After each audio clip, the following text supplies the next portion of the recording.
Oke pendengar setia yang kami kasihi di dalam Yesus Kristus, kembali bersama dengan saya Dr. Suhento Liau dan istri yang akan bersama-sama dengan pendengar sekalian untuk membahas firman Tuhan. Hari ini kita ada di pasal yang ke-22 dari Injil Matius. Injil Matius pasal yang ke-22. Sebelum membahasnya, mari kita berdoa terlebih dahulu. Bapa di sorga, mohon pimpinanmu dan berkat-Mu ketika kami mempelajari firman-Mu. Karena kami tahu ini firman-Mu, dan kami ingin Tuhanlah yang menuntun akal budi kami ketika kami mempelajari firman-Mu. Kami berdoa dalam nama Tuhan Yesus Kristus. Amin. Oke, Lilin akan membacakannya dari ayat 1 hingga ayat 14. Ayat 1, lalu Yesus berbicara pada pula dalam perumpamaan kepada mereka, hal kerajaan surga seumpama seorang raja yang mengadakan perjamuan kawin untuk anaknya.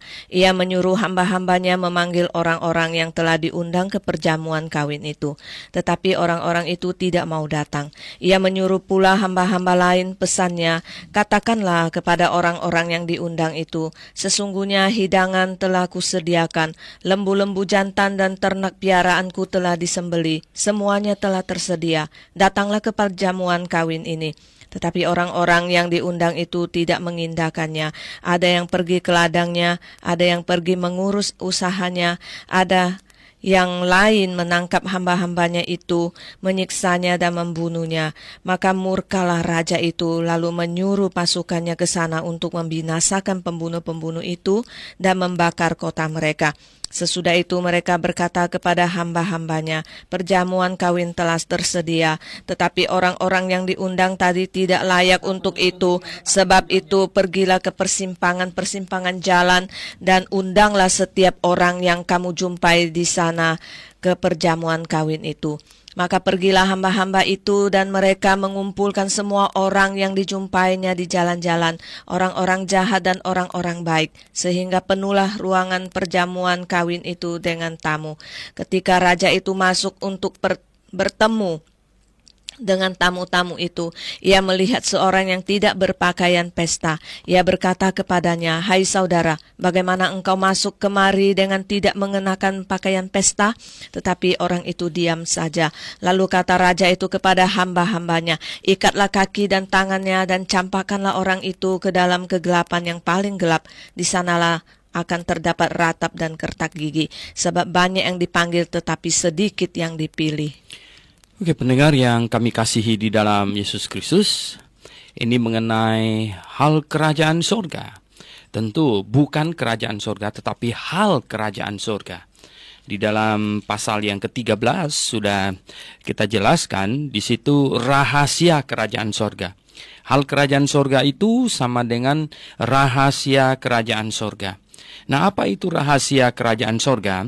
Rahasia kerajaan sorga itu adalah agen atau semacam terminal di bumi ini yang mendaftar orang pergi ke sorga. Kalau zaman sekarang ini adalah jemaat lokal. Jemaat lokal adalah institusi yang Allah dirikan di dunia ini yang menjadi terminal, yang menjadi tempat berkumpulnya orang-orang yang siap pergi ke sorga. Jadi pendengar yang kami kasihi dalam Yesus Kristus, orang-orang yang mau pergi ke sorga, yang belum pergi, ya kalau percaya Tuhan, diselamatkan dan langsung mati, ya oke, langsung pergi ke sorga. Tetapi kalau ya belum meninggal segera dan masih sehat walafiat, tidak terbaring di tempat tidur orang sakit begitu, maka harus apa? Jadi harus berjemaat, harus berkumpul, ya, harus berkumpul karena jemaat adalah institusi di mana Tuhan dirikan untuk tempat ini orang-orang yang sudah siap pergi ke surga untuk supaya di situ ditampung atau mendapatkan latihan, pendisiplinan, segala sesuatu yang diperlukan untuk berjemaat, untuk itu masuk surga nanti juga. Ya, pendengar yang kami kasih dalam Yesus Kristus, nah lihatlah, di dalam segala zaman Allah selalu memanggil orang datang ya ke institusi yang Dia dirikan. Sebelum jemaat lokal, institusi yang Tuhan dirikan untuk menjadi tempat pemancaran kasih karunia Allah atau mengundang orang datang, itu adalah bangsa Israel. Dan sebelum bangsa Israel itu Ayah. Jadi sejak manusia jatuh ke dalam dosa, Ayah ditunjuk Tuhan sebagai tiang penopang dan dasar kebenaran. Kemudian sejak hukum Taurat diturunkan, bangsa Yahudi didirikan, ya dibentuk, itu bangsa Yahudi bertugas sebagai tiang penopang dan dasar kebenaran. Dan sampai kapankah? Sampai Yohanes Pembaptis tampil. Itu yang dikatakan dalam Injil Lukas pasal 16 ayat 16 dan di Injil yang sama di sini yaitu pasal 11 ayat 13 di situ. Sampai Yohanes tampil. Nah, pendengar yang saya kasih dalam Yesus Kristus, jadi sekarang ini dari Yohanes tampil sampai hari pengangkatan, jemaat lokal adalah institusi yang Tuhan dirikan sebagai tiang penopang dan dasar kebenaran. Itu yang dikatakan dalam 1 Timotius pasal 3 ayat 15. Jadi pendengar yang kami kasih di dalam Yesus Kristus, nah tempat ini jemaat lokal lah tempat di mana orang harus berkumpul ya. Jadi di sini Tuhan dalam perumpamaan ini mengatakan bahwa Dia telah mengutus hamba-hambanya sepanjang masa ya untuk memanggil orang ikut pesta. Supaya ini pesta karena apa? Datang kepada Tuhan, mendengarkan firman-Nya, itu sesungguhnya adalah pesta rohani ya. Jangan bayangkan pesta makan bakso sapi terus ada ayam goreng segala macam. Ini tentu yang dimaksudkan di sini itu adalah pesta rohani. Jadi katanya semuanya sudah siap, tetapi katanya orang-orang yang diundang itu ya tidak mengindahkannya.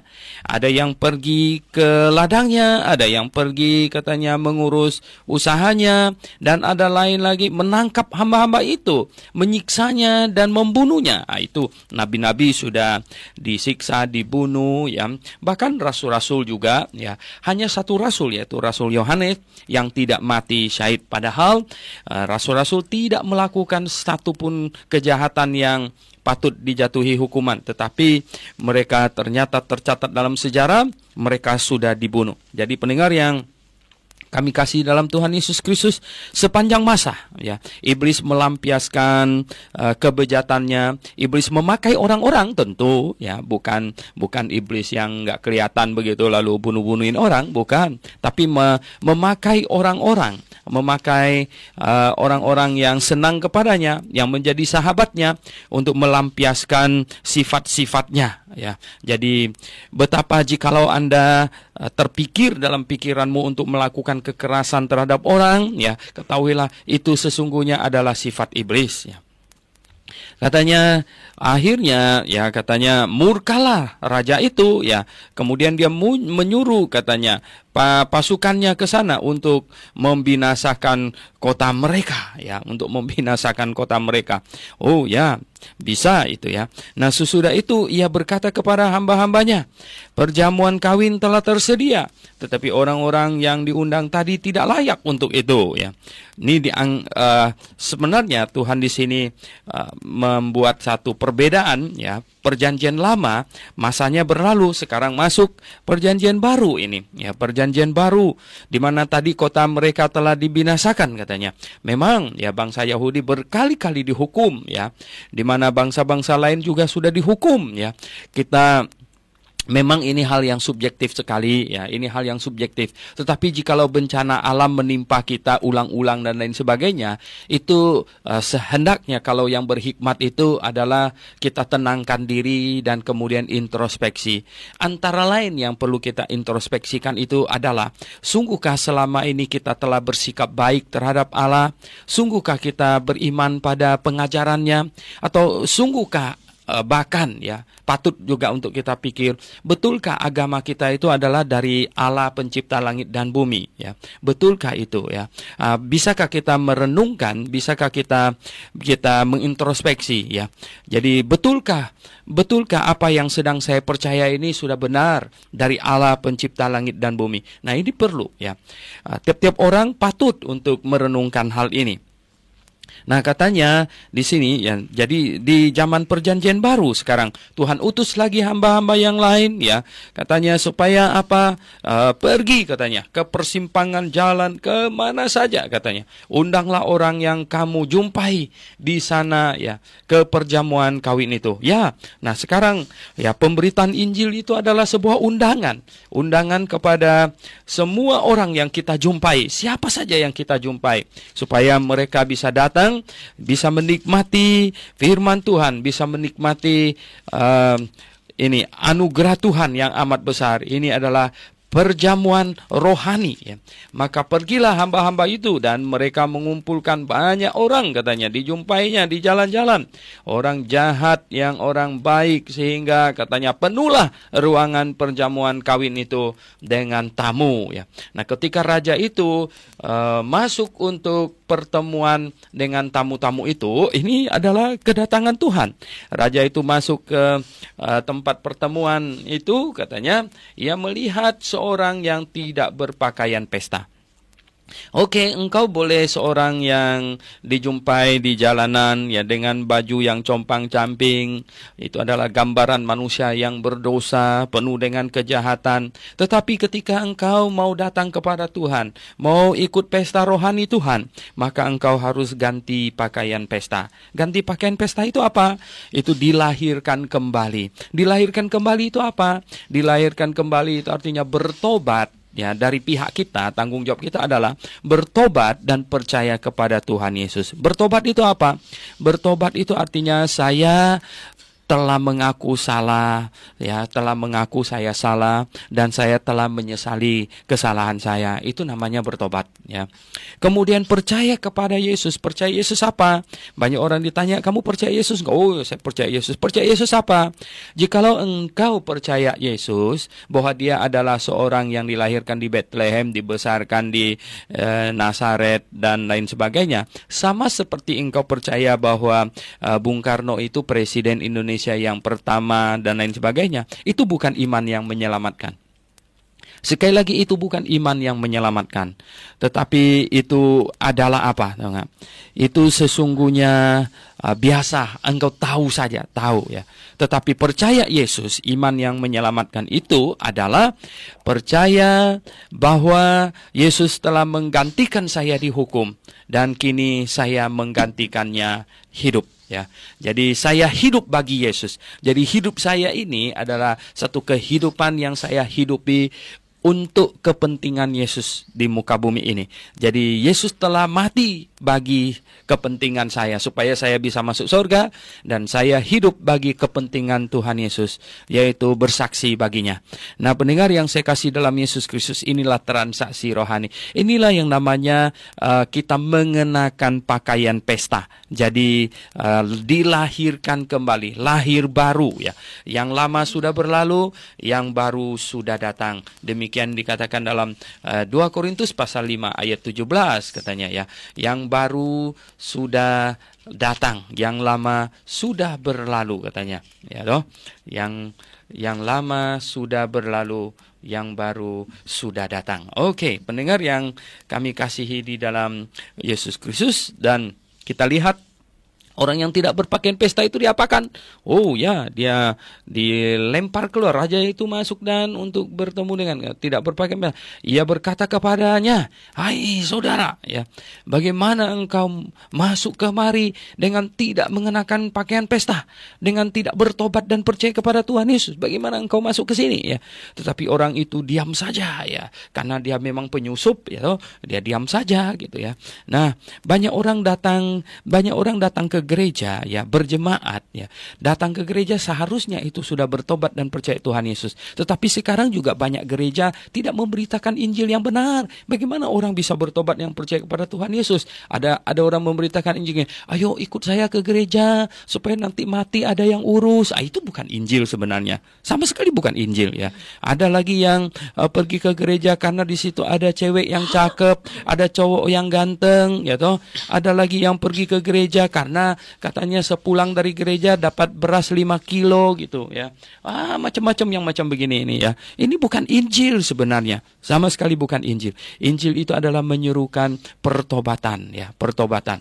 Nah, lihat di sini, kasihan dia ya, dia tidak diselamatkan, dia tidak dilahirkan kembali, dia tidak mengenakan pakaian pesta, akhirnya dia dilempar keluar ke tempat yang paling gelap dan di sanalah akan terdapat ratap dan kertak gigi. Oh ya, karena Allah itu Maha Kudus ya, barang siapa yang tidak bertobat dan percaya kepadanya, kepada Yesus Kristus, tidak mungkin bisa masuk surga, biar dosanya sekecil apapun juga. Nah, sebab banyak yang dipanggil tetapi sedikit yang dipilih. Ya, betul ya. Orang yang dipilih itu adalah orang yang percaya.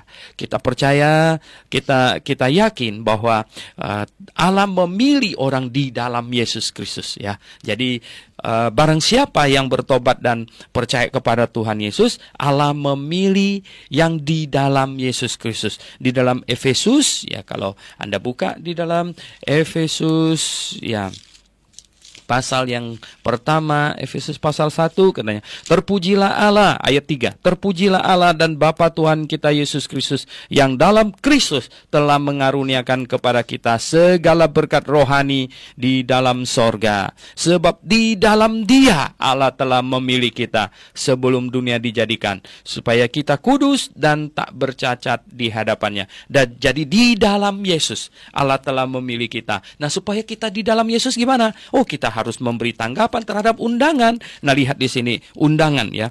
Kalau bisa menolak nggak? Calvinis bilang irresistible grace. Wah, itu salah total ya. Calvinis bilang bahwa karunia Allah tidak bisa ditolak katanya. Lihat di sini dalam perumpamaan ini ya, itu orang-orang menolak, dia nggak mau datang ya, dia tidak mau datang. Ya, memang manusia diciptakan dengan akal budi dan berkehendak bebas sehingga dia bisa menolak. Tetapi bagi dia yang menerima, bertobat dan menerima Yesus Kristus, menerima undangan Allah, orang itulah yang dipilih. Oke, puji Tuhan ya. Nah, sekarang kita akan membaca lagi dari ayat yang ke-15 sampai ayat yang ke-22. Oke, silakan. Ayat 15, kemudian pergilah orang-orang Farisi.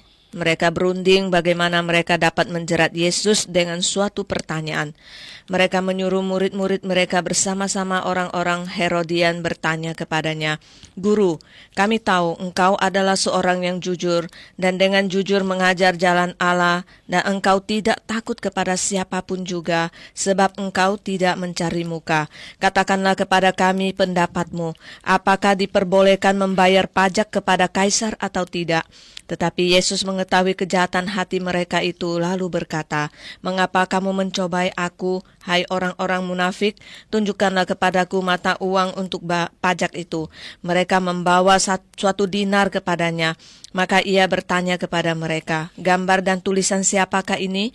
Jawab mereka, "Gambar dan tulisan Kaisar."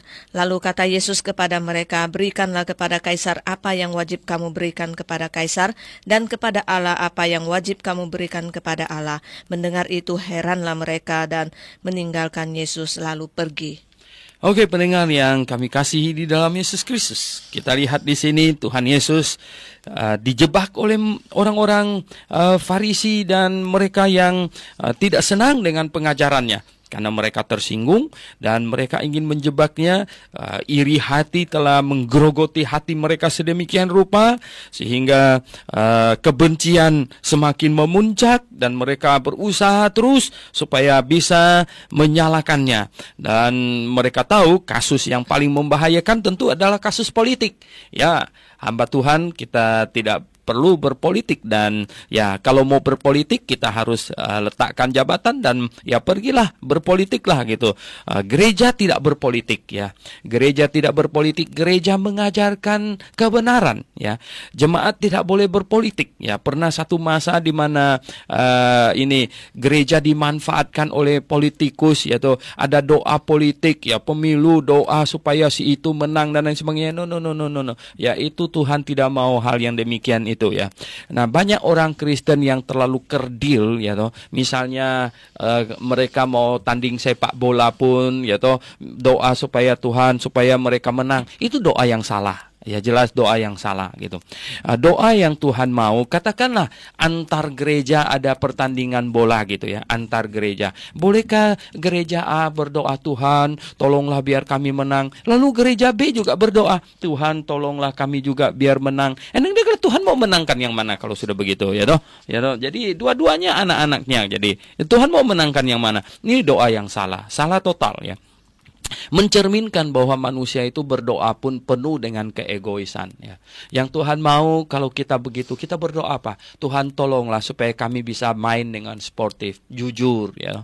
Nah, kalau salah bilang salah, kalau kena tangan jangan disembunyi-sembunyikan. Justru angkat tangan bilang kena tangan saya. Itu jujur gitu ya. Demikian juga politikus harus berdoa, Tuhan biarlah kami jujur gitu ya. Tidak main money politik lah, apalah segala macam lah, ya kita harus jujur ya. Nah, jangan berdoa yang justru dalam doa itu menunjukkan betapa egoisnya kita manusia ini ya, betapa jahatnya. Justru di dalam doa itu sendiri ada kandungan kejahatan di dalamnya. Oh, pendengar yang saya kasih dalam Yesus Kristus ya, betapa muaknya Allah dengan doa-doa manusia di muka bumi ini, tahu nggak ya? Betapa muaknya. Karena apa? Karena doanya penuh dengan hal-hal yang menunjukkan egois, tamak, ya toh, sudah punya mobil satu, ya toh, berdoa lagi minta mobil yang beberapa lagi, ya toh, sudah punya mobil yang bagus, berdoa lagi minta yang lebih bagus lagi. Apa itu, ya toh? Itu kan tamaknya bukan main-main. Jadi pendengar yang saya kasih dalam Yesus Kristus, Tuhan mengajar murid-muridnya berdoa apa katanya ya? Berdoa apa katanya? Ya enggak? Berikan kami pada hari ini makanan kami yang secukupnya. Oh, luar biasa sekali ya. Dia tidak minta supaya disediakan, supaya ada uang di rekening banknya yang jumlahnya sekian gitu. Enggak ya. Doa kita harus menunjukkan sikap hati kita, bagaimana kita di hadapan Tuhan. Nah, di sini dikatakannya ya, mereka menjebak Tuhan. Lihat, mereka menjebak Tuhan. Mereka tanya, Guru, kami tahu nah, engkau seorang yang jujur dan dengan jujur mengajar jalan Allah, dan engkau tidak takut kepada siapapun juga, sebab engkau tidak mencari muka. Maksud mereka itu apa? Engkau pasti tidak takut kepada kaisar ya. Makanya jangan takut menentangnya. Mereka mau dapatkan bukti bahwa dia menentang kaisar. Nanti kalau menentang kaisar, you bisa habis gitu. Katakanlah kepada kami pendapatmu, apakah diperbolehkan membayar pajak kepada kaisar atau tidak? Lihat ini ya, jebakannya luar biasa. Nah, tetapi Yesus mengetahui ya kejahatan hati mereka itu.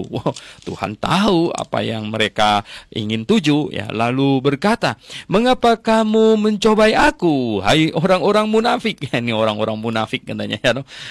Apa yang di mulut beda dengan yang di hati, ini adalah munafik. Kan mereka bertanya seolah-olah mereka ingin tahu, padahal hati mereka bukan mau ingin tahu, tapi sebenarnya mau menjebak. Ini namanya munafik ya.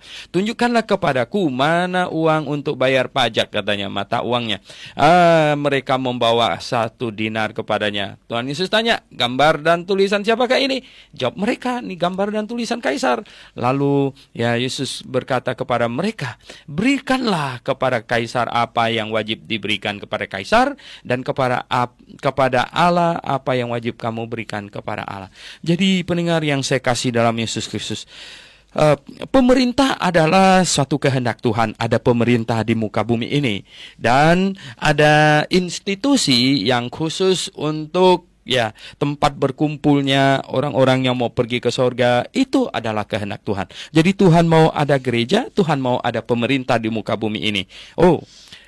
Pendengar yang saya kasih dalam Yesus Kristus, pemerintah urusannya apa? Dan gereja atau jemaat urusannya apa? Pemerintah itu, tugas utama pemerintah itu adalah urus antar manusia. Sedangkan gereja itu adalah urusan antara manusia dengan Allah. Jadi itu dua hal yang berbeda. Ya, ini perlu dicamkan dengan baik-baik oleh siapapun juga, bahwa pemerintah itu urus antar manusia, sedangkan gereja atau ini institusi yang Tuhan dirikan ini untuk urus antara manusia dengan Allah. Ini dua hal yang berbeda. Jadi pendengar yang saya kasih dalam Yesus Kristus, pemerintah tidak boleh urusan manusia dengan Allah. Itu tidak boleh. Itu durhaka, ya. Itu mencampuri urusan Tuhan, ya. Jadi keluar dari wilayah wewenangnya, gitu. Nah, pemerintah urus antar manusia. Antar manusia urusannya apa? Yang nomor satu adalah urusannya harus antar manusia itu harus adil, ya, harus adil. Jadi penengah. Jadi kalau satu orang mau menjahati orang yang lain, nah pemerintah harus menghukum yang melakukan kejahatan itu, bukan membela, menutupi hanya karena suku, apalagi karena sentimen agama dan lain sebagainya. Pemerintah yang demikian telah menyalahi fungsinya dan dia telah menjadi kutuk di hadapan Allah. Jadi pemerintah harus berdiri teguh adil, ya, antar manusia. Sedangkan gereja kita urusan dengan manusia, dengan Tuhan. Oke, pendengar yang saya kasih dalam Yesus Kristus, katanya mendengar itu, ya, apa yang kamu wajib berikan pada kaisar, berikan pada kaisar. Apa yang wajib kamu berikan Allah, berikan kepada Allah. Artinya itu terpisah. Sama dengan persembahan kita juga. Ya, kalau kita bayar pajak, itu urusan pemerintah di muka bumi ini, bayar pajak, ya toh. Kemudian persembahan kepada Allah, memberikan perpuluhan, ya, mendukung pelayanan Injil, gereja dan lain sebagainya. Ini adalah untuk urusan Allah. Jadi pendengar yang saya kasih dalam Yesus Kristus, sebagai orang Kristen, maka sering sekali saya katakan harus rajin, ya, harus rajin. Mengapa? Karena kita mempunyai dua tanggung jawab, ya. Kita mempunyai banyak tanggung jawab. Orang Kristen itu harus lebih rajin dari orang-orang lain di muka bumi ini. Mengapa? Karena kita selain mesti bayar pajak, menghidupi keluarga, ya, kita juga harus ikut ambil bagian di dalam pemberitaan Injil, ya, ambil bagian dalam pemberitaan Injil. Jadi betapa Tuhan ingin, ya, kita sungguh-sungguh ikut ambil bagian apa yang menjadi proyek Allah. Kita juga ada di dalamnya. Oke, pendengar yang saya kasih dalam Yesus Kristus, kita sekarang mau membaca lagi dari ayat 23 sampai ini 33. Ayat yang ke-33. Oke, silakan. Ayat 23, pada hari itu datanglah kepada Yesus beberapa orang Saduki yang berpendapat bahwa tidak ada kebangkitan. Mereka bertanya kepadanya, "Guru, Musa mengatakan bahwa jika seorang mati dengan tiada meninggalkan anak, saudaranya harus kawin dengan istrinya itu dan membangkitkan keturunan bagi saudaranya itu. Tetapi di antara kami ada 7 orang bersaudara yang pertama kawin. Mereka tetapi kemudian mati, dan karena itu tidak mempunyai keturunan. Ia meninggalkan istrinya itu bagi saudaranya. Demikian juga yang kedua dan yang ketiga sampai dengan yang ketujuh. Dan akhirnya sesudah mereka semua, perempuan itu pun mati. Siapakah di antara ketujuh orang itu yang menjadi suami perempuan itu pada hari kebangkitan? Sebab mereka semua telah beristrikan dia." Yesus menjawab mereka, "Kamu sesat, sebab kamu tidak mengerti kitab suci maupun kuasa Allah. Karena pada waktu kebangkitan orang tidak kawin yang tidak dikawinkan, melainkan hidup seperti malaikat di sorga. Tetapi tentang kebangkitan orang-orang mati, tidakkah kamu baca apa yang difirmankan Allah ketika ia bersabda, 'Akulah Allah Abraham, Allah Ishak dan Allah Yakub'? Ia bukanlah Allah orang mati, melainkan Allah orang hidup." Orang banyak yang mendengar itu takjub akan pengajarannya. Oke, pendengar yang kami kasihi di dalam Yesus Kristus, kita lihat katanya setelah orang-orang Farisi mencobai dengan pertanyaan tentang bayar pajak, nah sekarang orang Saduki datang. Wah, silih berganti rupanya. Akhirnya orang Saduki datang. Ini juga mau mencobainya katanya. Dan dengan pertanyaan kepadanya, "Guru, ya, Musa mengatakan begini." Ya, memang, ya toh. Kita perlu memahami dulu tentang apa yang dituliskan di dalam kitab Ulangan, ya, di dalam kitab Ulangan itu, ya, apa yang dimaksudkan dengan ini. Apa kalau saudaranya yang paling sulung itu menikah, terus kalau tidak ada anak, kemudian dia mati, dan adiknya harus menikah dengan istrinya, ya, menikah dengan istrinya itu, jadi anak pertama yang dilahirkan itu dihitung sebagai anak dari kakaknya, ya. Jadi anak pertama itu dihitung itu anak kakaknya. Nah, ini adalah untuk supaya kakaknya itu tetap dihitung punya keturunan untuk mewarisi tanah pusaka yang dibagikan. Jadi begini, pendengar yang saya kasih dalam Yesus Kristus, Kitab Taurat itu ditulis dalam perjalanan bangsa Israel dari Mesir menuju ke Kanaan, ya, ditulis.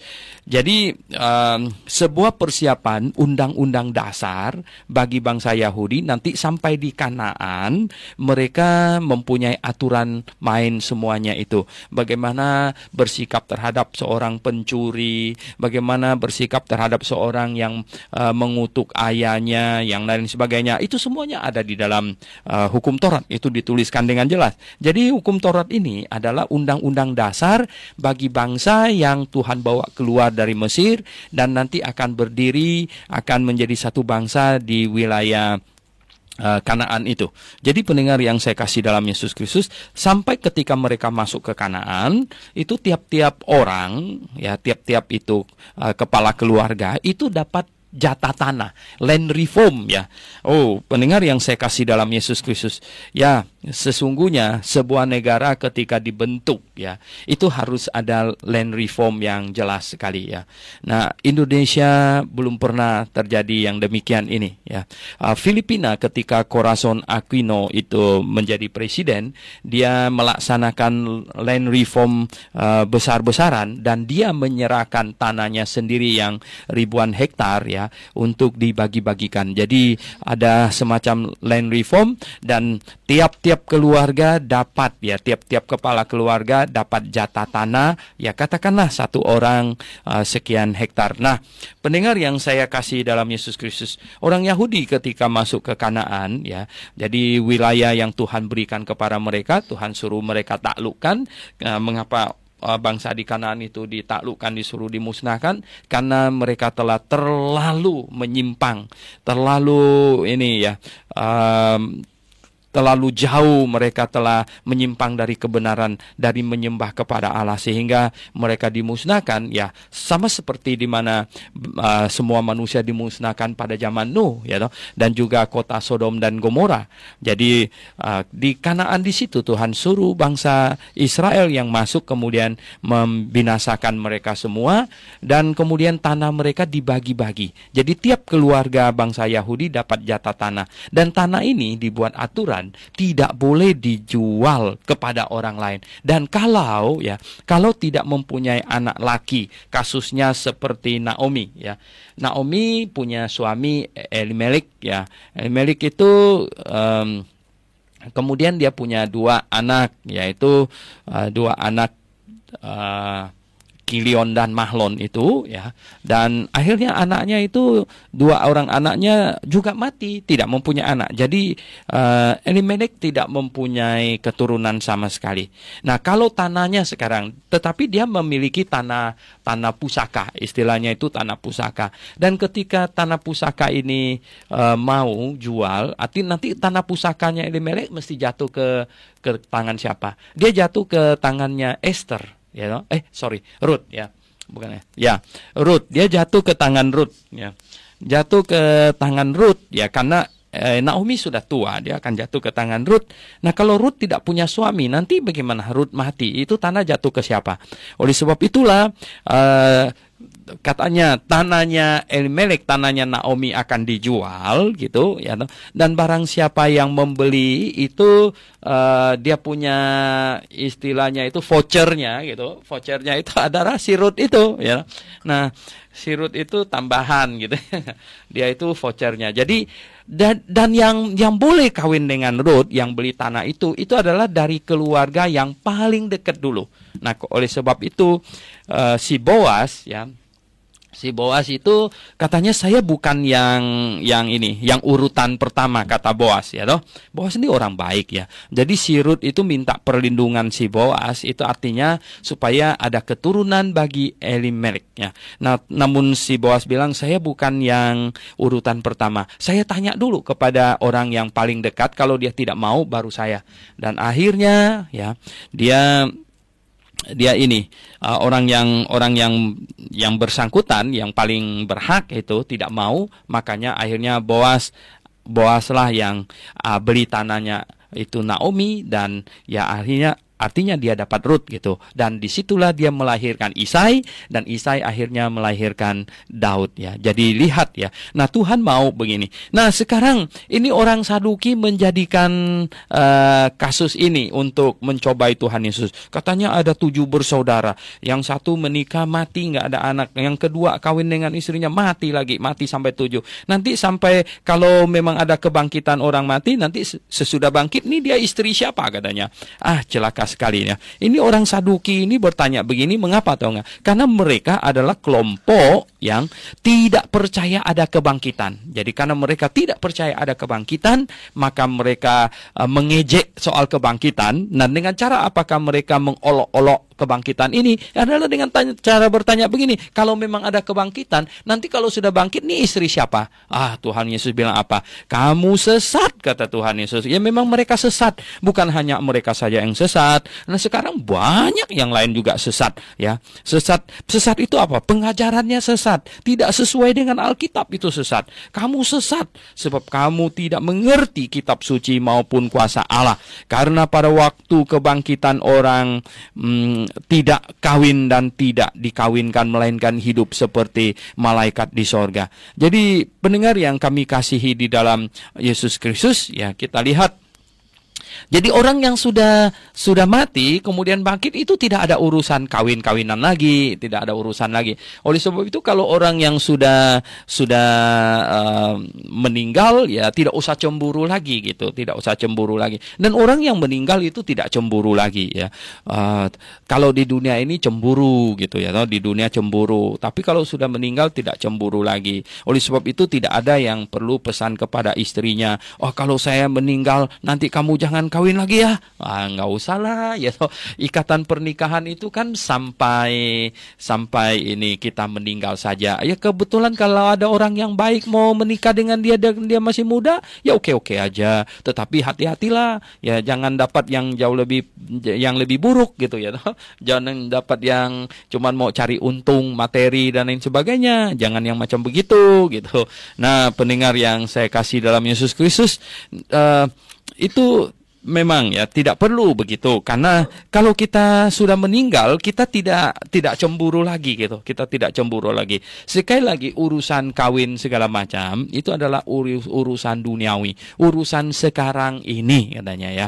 Nah, lalu malaikat katanya seperti malaikat tidak kawin. Memang malaikat diciptakan bisa kawin nggak? Kelihatannya bisa ya, tapi tidak kawin ya, karena mereka tidak diciptakan untuk kawin kemudian melahirkan bayi malaikat. Wah, itu nanti di sorga bisa perlu ada urusan babysitter malaikat segala macam kan. Jadi ya tuh bagaimana ini ya? Tidak, malaikat tidak kawin. Tetapi di dalam surat Yudas kalau kita baca ayat 6 sampai 7, ayat 6 sampai 7, rupanya ada malaikat yang melakukan percabulan ya. Malaikat yang melakukan percabulan di situ, dan bahwa ia menahan malaikat-malaikat yang tidak taat pada batas kekuasaannya, yaitu tidak taat pada batas kekuasaannya ya, tetapi yang meninggalkan tempat kediaman mereka. Tempat kediaman itu apa? Habitat ya. Jadi yang meninggalkan habitat mereka dengan belenggu abadi di dalam dunia kekelaman sampai penghakiman pada hari besar ya. Jadi ini malaikat ini sudah dibelenggu ini, sama seperti Sodom dan Gomora dan kota-kota sekitarnya yang dengan cara yang sama melakukan percabulan. Jadi malaikat pernah melakukan percabulan. Nah, yang itu dikurung oleh Tuhan. Jadi ada malaikat yang jatuh ke dalam dosa, tetapi tidak ya, malaikat yang jatuh ke dalam dosa tetapi tidak berhubungan dengan percabulan, itu belum dihukum. Seperti legion ya, ketika malaikat itu iblis yang namanya legion ya, iblis yang namanya legion itu bertemu dengan Tuhan Yesus, katanya, apakah engkau akan menghukum kami sebelum waktunya? Oh, Tuhan Yesus bilang tidak. Kemudian katanya, izinkanlah kami masuk ke dalam babi itu ya. Tuhan silakan. Nah, yang begini itu tidak dikurung ya. Rupanya yang dikurung itu adalah yang melakukan percabulan. Di manakah catatan ada malaikat pernah melakukan percabulan? Kelihatannya yang di dalam kitab Kejadian pasal 6 itu. Yang kitab Kejadian pasal 6 dikatakan ya bahwa ya anak-anak Allah menghampiri anak-anak perempuan manusia dan melahirkan raksasa-raksasa. Rupanya ini apa? Malaikat yang keluar dari habitatnya tadi kita baca ya, yang meninggalkan batas kekuasaannya. Nah, ini mereka yang melakukan itu. Jadi malaikat tidak diciptakan untuk kawin dan melahirkan baby malaikat gitu, tetapi ternyata malaikat bisa kawin juga gitu ya. Dan itu keluar dari habitatnya atau meninggalkan batas kekuasaannya. Nah, karena pada waktu kebangkitan orang mati, kata Tuhan Yesus ya, orang tidak kawin lagi katanya, hidup seperti malaikat di sorga ya, tidak boleh kawin lagi gitu ya, tidak ada urusan kawin lagi. Tetapi tentang kebangkitan orang mati, tidakkah kamu baca apa yang difirmankan Allah? Karena ia bersabda katanya, akulah Allah Abraham, Allah Isa dan Allah Yakub.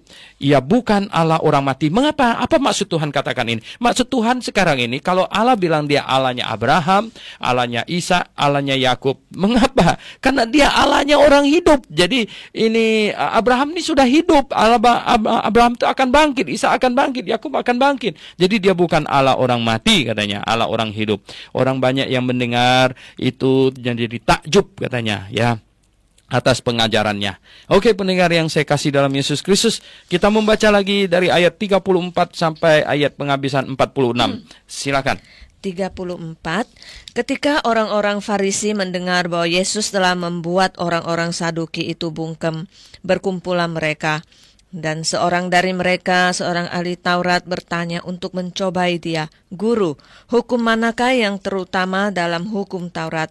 Jawab Yesus kepadanya, kasihilah Tuhan Allahmu dengan segenap hatimu, dan dengan segenap jiwamu, dan dengan segenap akal budimu. Itulah hukum yang terutama dan yang pertama. Dan hukum yang kedua yang sama dengan itu ialah, kasihilah sesama manusia seperti dirimu sendiri. Pada kedua hukum inilah tergantung seluruh hukum Taurat dan kitab para nabi. Ketika orang-orang Farisi sedang berkumpul, Yesus bertanya kepada mereka, katanya, apakah pendapatmu tentang Mesias, anak siapakah dia? Kata mereka kepadanya, anak Daud. Katanya kepada mereka, jika demikian bagaimanakah Daud oleh pimpinan roh dapat menyebut dia tuannya ketika ia berkata, Tuhan telah berfirman kepada tuanku, duduklah di sebelah kananku, sampai musuh-musuhmu ku taruh di bawah kakimu. Jadi jika Daud menyebut dia tuannya, bagaimana mungkin ia anaknya pula? Tidak ada seorang pun yang dapat menjawabnya, dan sejak hari itu tidak ada seorang pun juga yang berani menanyakan sesuatu kepadanya. Iya. Nah, pendengar yang saya kasih dalam Yesus Kristus, kita tadi itu sudah bahas bagaimana orang Farisi datang mencobai, kemudian orang Saduki datang mencobai. Ini ahli Taurat nggak mau ketinggalan. Ya, ahli Taurat tidak mau ketinggalan. Akhirnya katanya ketika orang-orang Farisi mendengar bahwa Yesus telah membuat orang Saduki itu bungkem, berkumpullah mereka, dan seorang dari mereka seorang ahli Taurat ya. Jadi orang ahli Taurat juga ada yang Farisi gitu ya. Nah, bertanya katanya, guru ya. Wah, ini hebat juga ya. Mereka silih berganti ini bertanya ya. Tapi bertanya bukan untuk mau mengerti ibunya. Banyak orang juga belajar firman Tuhan bukan mau mengerti ibunya, tapi mau menjebak. Ya, ada orang belajar firman Tuhan ya ingin mencari salahnya. Nggak apa-apa sih, ya biarkan. Nah, nanti mereka akan bukan ketemu salahnya, tapi ketemu benarnya. Jadi pendengar yang saya kasih dalam Yesus Kristus, ada juga orang yang mendengarkan firman Tuhan sambil dengan sikap yang dengki, ya toh, yang marah gitu. Ada juga ya. Oke, ya, enggak apa-apa ya. Tuhan melayani semuanya. Ini ahli Taurat datang bertanya, "Guru," katanya, "hukum manakah yang paling terutama dari hukum Taurat?" Ya, hukum mana yang paling terutama? Nah, jawab Yesus kepadanya. Ya, jadi Tuhan meringkas 10 hukum Taurat itu menjadi 2 ya. Kata Tuhan kepadanya, "Kasihilah Tuhan Allahmu ya dengan segenap hatimu, dengan segenap jiwamu, dan dengan segenap akal budimu." Ya. Oh, kita harus mengasihi Tuhan dengan segenap jiwa raga kita, segenap kekuatan kita, segenap akal budi kita. Ya, mengasihi Tuhan. Mengapa? Karena Dialah yang patut kita kasihi. Karena manusia di muka bumi ini, ya, kita kasihi juga, tetapi yang paling patut kita kasihi itu tentu adalah Tuhan, Allah pencipta langit dan bumi, pencipta manusia. Karena apa? Karena Dia mengasihi kita. Dia mengasihi kita lebih dari siapapun mengasihi kita. Lebih dari suami atau istri kita mengasihi kita. Dia mengasihi kita lebih dari saudara, ya, ibu bapak kita mengasihi kita. Dia Allah yang sangat mengasihi kita. Jadi pendengar yang saya kasih dalam Yesus Kristus, ya, pernah saya dengar ada satu orang, ya, dia sakit ginjal, masih muda, sakit ginjal, ya, gagal ginjal, ya, gagal ginjal. Terus yang sebenarnya itu saudara-saudaranya ada, ya, tapi tidak ada satu orang pun yang rela supaya ginjalnya satu dikasihkan kepadanya. Tidak ada, ya. Bahkan orang tuanya, ya, juga tidak ada yang rela satu ginjalnya kasih sama dia, tidak ada, ya. Oh, tetapi pendengar yang saya kasih dalam Yesus Kristus, ketahuilah bahwa Allah di dalam Yesus Kristus bukan hanya rela kasih satu ginjal, ya, bukan hanya rela kasih satu ginjal. Tahu nggak kasih apa? Dia rela bahkan menyerahkan seluruh dirinya, ya. Dia mati di atas kayu salib, menanggung hukuman atas dosa kita, supaya kita bisa masuk surga, supaya kita bisa menjadi orang yang sungguh-sungguh sudah dosa kita dihitung selesai karena kita percaya kepadanya. Jadi Dia disalibkan menggantikan kita. Lihat, luar biasa. Bukankah kasih Allah kepada kita jauh lebih besar dari kasih siapapun juga orang di sekeliling kita? Iya, ya. Oleh sebab itulah kita patut mengasihinya. Nah, hukum Taurat itu, ya, hukum Taurat itu kalau kita lihat di dalam Keluaran pasal yang ke-20, ya, itu di situ ada ringkasan hukum Taurat, ya. Itu yang 5, ya, 5 yang pertama itu, ya, atau ya ada yang bilang 5, ada yang bilang 4, yaitu yang janganlah ada padamu Allah lain, ya, dan jangan menyembah kepada berhala, jangan menyebab nama Tuhan sembarangan, kemudian kuduskanlah hari Sabat. Nah, semua itu sebenarnya simbolik, ya. Semuanya, bahkan hormatilah ayahmu dan ibumu, itu pada waktu itu sebenarnya adalah ayah dan ibu sebagai tiang penopang dan dasar kebenaran, ya.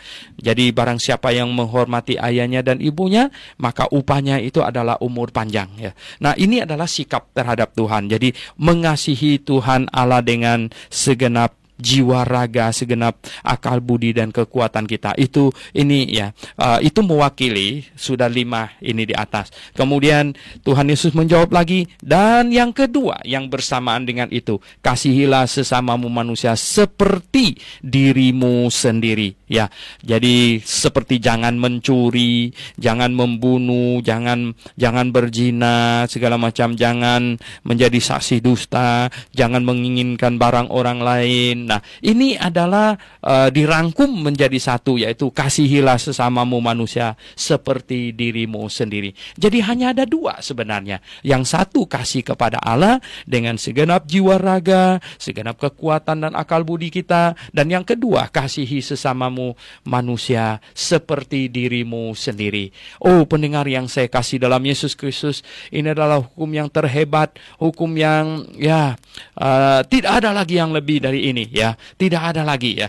Tuhan meringkasnya dengan sangat-sangat indah, dan sungguh membuat ahli Taurat itu, ya, membuat para ahli Taurat itu mungkin mulutnya ternganga, bengong, ya, toh, bahwa oh, ini ada manusia yang sangat berhikmat di depan mereka, yang hikmatnya melampaui Salomo, yang hikmatnya melampaui siapapun juga. Dia luar biasa. Jadi pendengar yang saya kasih dalam Yesus Kristus, sungguhkah kita hari ini ada mengasihi Tuhan Allah kita dengan segenap hati kita dan jiwa kita, segenap akal budi kita, kekuatan kita, adakah? Ya, saya katakan itu harus, ya, itu harus. Nah, yang nomor satu kepada Tuhan dulu, baru kepada sesama kita manusia, mengasihi orang seperti diri kita sendiri. Ada gereja yang ngaco katanya, ya, mereka mengkhotbahkan bagaimana kita harus belajar mengasihi diri kita sendiri. Hanya orang yang bisa mengasihi dirinya sendirilah baru bisa mengasihi orang lain. Saya bilang itu adalah yang ngaco sengaco-ngaconya. Manusia mengasihi diri sendiri itu tidak usah dibelajar punya. Itu otomatis, itu natural, ya. Itu adalah sifat egois manusia, ya. Itu adalah sesuatu yang sudah ada di dalam, sudah diekspresi, sudah ada simpanan di dalam, yaitu manusia itu egois, ya. Yang perlu kita pelajari itu, yang perlu kita tekankan itu adalah apa? Kasihi orang lain seperti diri kita sendiri. Kita memang sudah mengasihi diri kita sendiri, tidak usah belajar lagi. Oh, pendengar yang saya kasih dalam Yesus Kristus, kita lihat di sini, ya. Karena di sini hubungan antara Yesus dan Daud, ya, ayat 43 dan seterusnya.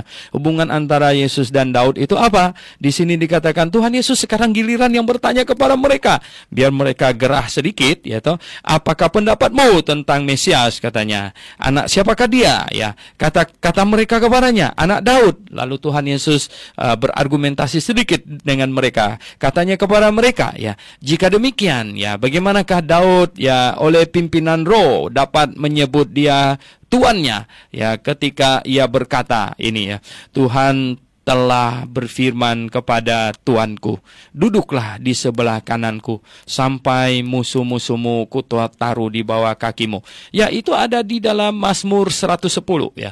Itu ada di dalam Mazmur 110 katanya. Nah, jika Daud menyebut dia tuannya, bagaimanakah mungkin ia anaknya pula, ya. Tuhan Yesus ajak mereka untuk memutar otak sedikit, ya, untuk ajak mereka untuk berlogika gitu, ya. Nah, pendengar yang saya kasih dalam Yesus Kristus, tahukah pendengar sekalian bahwa berteologi itu sama dengan berlogika, ya. Kita simpulkan, ya, bahwa ini yang di tangan kita ini firman Tuhan, ya. Teologi yang paling benar adalah yang didukung oleh ayat-ayat Alkitab dan tidak membentur ayat-ayat yang lain kemudian logis. Ya. Nah, pendengar yang saya kasih dalam Yesus Kristus, kalau engkau mau tahu bahwa pengajaran satu gereja itu benar atau salah, bagaimana kondisinya, engkau cukup, ya, untuk memperhatikan apakah pengajaran itu ada dasar ayat Alkitab nggak, ada benturan Alkitab atau ayat Alkitab tidak. Kalau ada, ya, maka, ya, itu sesungguhnya itu bukan pengajaran yang benar. Kalau pengajaran yang benar tidak ada benturan ayat-ayat Alkitabnya, kemudian sangat logis. Nah, contoh, saya ingin kasih contoh satu. Misalnya begini, ya. Misalnya begini, pernahkah pendengar membaca Efesus pasal 5 ayat yang ke-22 yang bunyinya begini, ya, katanya, hai istri, tunduklah kepada suamimu seperti kepada Tuhan. Dan ayat 25 berkata, hai suami, kasihilah istrimu sebagaimana Kristus telah mengasihi jemaat dan telah menyerahkan dirinya baginya. Nah, jadi istri tunduk kepada suami, suami mengasihi istri. Logis nggak ini? Oh, logis. Di dalam sebuah rumah tangga harus ada aturan siapa yang menjadi pimpinan, gitu. Siapa kepala rumah tangga di situ, ya, no? Ya, suami, ya. Suami kepala rumah tangga. Hai istri, tunduklah kepada suami, dan hai suami, kasihilah istrimu. Nah, ini adalah aturan dari Tuhan. Nah, harmonis nggak dengan 1 Timotius pasal 2 ayat yang ke-12, ya, 11-12. Seharusnya perempuan berdiam diri dan menerima ajaran dengan patuh, ya. Aku tidak mengizinkan perempuan mengajar dan juga tidak mengizinkannya memerintah laki-laki, hendaklah ia berdiam diri, ya.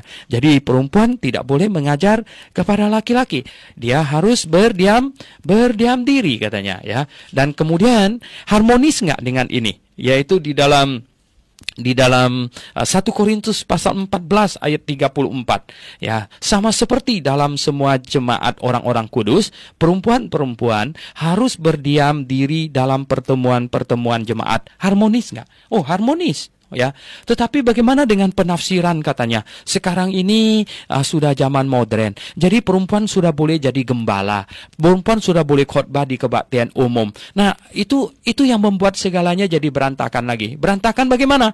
Berantakan begini ya. Bagaimana kalau di rumah seorang istri harus tunduk kepada suami. Lalu di gereja dia boleh menggembalakan suaminya dan suami orang lain lagi gitu. Nah, bagaimana istri harus tunduk kepada suami di rumahnya? Nanti sampai di dalam gereja kemudian dia menjadi pemimpin liturgi, dia memimpin jemaat, dia memimpin suaminya dan dia memimpin suami-suami orang lain gitu. Bagaimana? Apakah itu harmonis? Nah, pendengar yang saya kasih dalam Yesus Kristus, sekali lagi saya ingin kasih tips kepada Anda ya. Bagaimana kita tahu penafsiran ini sudah benar? Bagaimana kita tahu bahwa kesimpulan itu sudah benar? Pertama, harus ada cukup ayat. Artinya ayat-ayat Alkitab mendukung itu dan tidak boleh bentrok dengan ayat Alkitab yang lain. Kemudian tambah satu lagi yaitu memenuhi logika, jalan logika. Karena akal budi kita itu diberikan oleh Tuhan kepada kita. Oke, pendengar yang saya kasih dalam Yesus Kristus, pembahasan kita sampai di sini. Mari kita berdoa. Bapa di sorga, kami mengucap syukur kepadamu atas kasih setiamu. Pimpinlah kami di dalam memahami firman-Mu. Kiranya firman-Mu yang telah tertanam di dalam hati kami sungguh akan bertumbuh dan berbuah lebat. Kami ucapkan syukur kehadirat-Mu Tuhan. Dalam nama Tuhan Yesus Kristus kami berdoa. Amin.